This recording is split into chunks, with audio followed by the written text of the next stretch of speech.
Currency scandal. अदालत ने वकार ज़का को मफरूर करार दिया तो वकार ज़का का रद्द-ए-अमल भी सामने आ गया। कहा मैंने कोरोना में काम किया, मुनफरिद कंटेंट पर काम किया जिस जमाने में बैंक में पैसे आए उस दौरान क्रिप्टो का चक्कर भी नहीं था। ये सिर्फ इसलिए था कि तंग किया जाए, जलील किया जाए।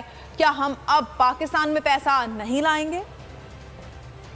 वकार ज़का सोच रहा था कि यार मुझे तो कोई मेडल मिलेगा गवर्नमेंट की तरफ से कि 86 मिलियन रुपीस कमाकर पाकिस्तानी बैंक अकाउंट में मैं लेकर आया हूं, और वकार ज़का सोशल मीडिया से सबसे ज़्यादा पैसे कमाने वाला पाकिस्तानी है।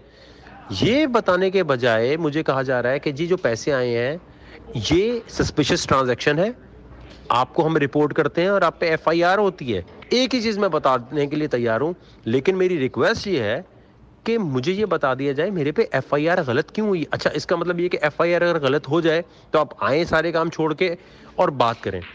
मेरी रिक्वेस्ट है, आई नो ऐसा नहीं होता कि जी अगर कोई एब्सकॉन्डर डिक्लेयर हो जाए तो कोर्ट में आके बात करे। मेरी ऑनरेबल कोर्ट से इल्तिजा है कि मुझे मार दिया जाएगा, मेरी फैमिली को हरासा किया जाएगा।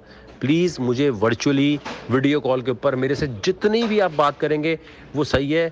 मैं अपना अगर सबूत ना दे सकूँ कि मेरे पास ये पैसे फेसबुक से आए हैं, प्लीज़ मैं खुद कहूँगा कि जी मुझे अरेस्ट करके मैं खुद आके अपनी जो है यहाँ पर गिरफ्तारी दूंगा। खबरों का सिलसिला जारी है।